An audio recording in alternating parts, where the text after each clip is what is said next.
Bonjour à tous, j'espère que vous avez passé un bon été. En général, l'été est synonyme de jeu sur le parcours. Maintenant, on va reprendre les entraînements pour justement essayer de modifier ce qui n'allait pas cet été et travailler tout au long de l'hiver ensemble votre swing.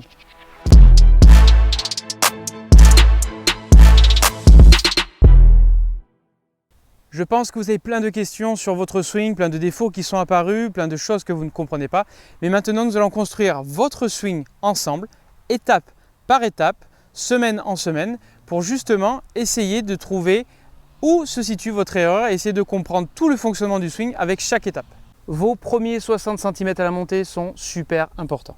Quand vous démarrez, souvent, est-ce que vous avez la sensation d'enrouler autour, de tirer les bras, d'armer en premier les mains et ensuite de tirer vers le haut, d'enclencher en premier les hanches et ensuite de tourner, d'utiliser la partie haute du corps et ensuite de tourner? Quelle partie je dois utiliser pour justement gagner en régularité?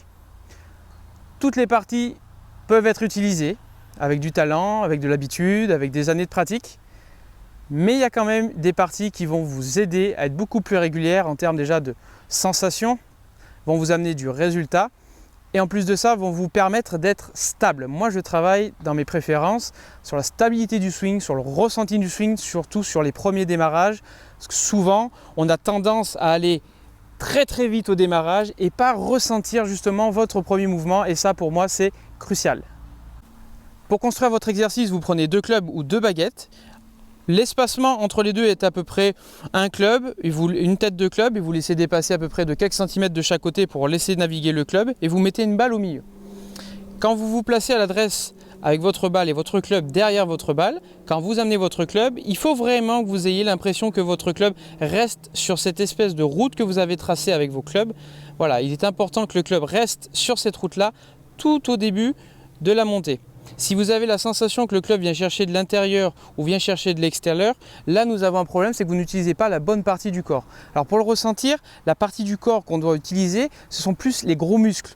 Ce que j'appelle les gros muscles et les petits muscles, les petits muscles, ce seront les mains, les bras, ce sont des muscles très rapides qui ne sont pas très lourds, alors que le thorax, les épaules, tous ces muscles-là, ce sont des muscles lourds, ce sont des muscles beaucoup plus lents et beaucoup plus faciles à diriger dans le temps.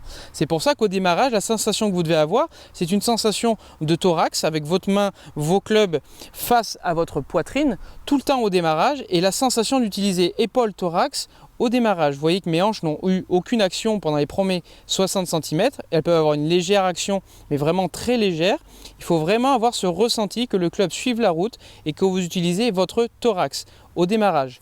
Pour essayer de le ressentir en termes d'exercice, vous pouvez prendre 2 clubs, vous les croisez, vous mettez vos mains au milieu, vous placerez bien sûr face à votre balle. Et une fois que vous avez ce placement avec vos clubs là, vos bras collés, vous allez essayer de travailler sur le ressenti de votre thorax au démarrage. Alors certains vont avoir la sensation de putting, moi j'ai une sensation de travailler épaule-thorax et pas d'avoir cette sensation hanche, épaule ou autre chose, ou des mains. Là vous ne pouvez pas utiliser vos mains sont complètement bloquées, vos bras sont bloqués, donc la seule chose qui peut fonctionner c'est votre tronc et votre thorax. Donc vérifiez bien aussi que vous ne vous décaliez pas à la montée, que vous ne faites pas ce genre de choses, restez bien face à la balle et essayez de ressentir vraiment ce mouvement-là de rotation avec votre thorax au démarrage. Et là, vous allez pouvoir amener le club au démarrage dans une espèce de ligne continue, au démarrage, une ligne droite, qui vous permettra ensuite d'entamer la deuxième étape que l'on verra dans les semaines prochaines. Pour faire votre exercice, vous vous placez devant votre balle, vous mettez vos clubs devant vous, vous le faites 10 fois à vide, doucement, à chaque fois vous vous arrêtez. Je monte, je ressors, je me mets devant ma balle. Je monte, backswing, impact, finish. Et je ressens bien le thorax. J'essaie de le faire 10 fois.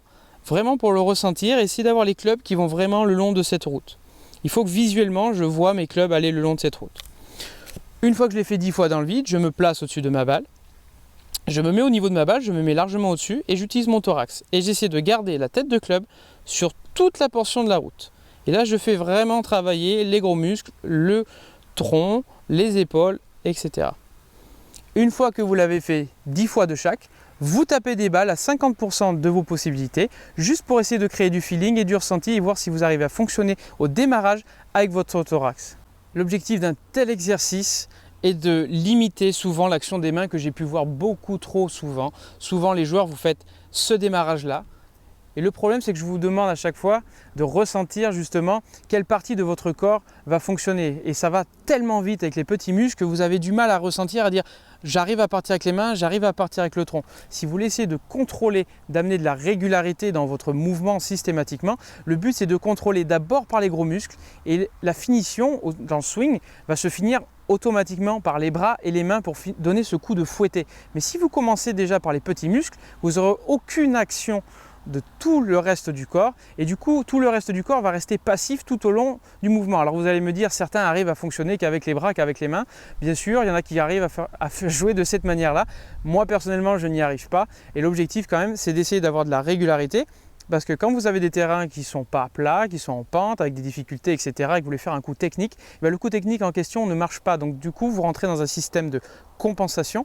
Et ce système de compensation est lié déjà par vos premiers 60 cm qui ne sont pas respectés. Et du coup, vous ne pourrez pas aller à l'étape numéro 2 dans votre swing. Je vous rappelle qu'il y a 7 étapes dans le swing. Je vous invite à le regarder sur le site, sur les 7 étapes clés du swing, où dedans, vous pouvez regarder le différent fonctionnement. C'est-à-dire que vous avez le take-away, c'est ce que vous êtes en train de travailler, les 60 premiers centimètres avec votre exercice.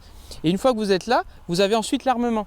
Si déjà au démarrage, vous n'avez pas fait ce mouvement-là, je ne vois pas comment vous pouvez armer. Vous armez soit trop tôt, soit trop tard, et jamais au bon moment. Et le but du swing, c'est d'avoir une bonne synchronisation, d'avoir un timing, d'avoir un rythme, d'avoir une certaine vitesse et une cohérence de swing avec son mouvement. Et le problème, c'est qu'on arrive dans un système de compensation qui peut fonctionner, sauf qu'un jour, ça ne fonctionne plus.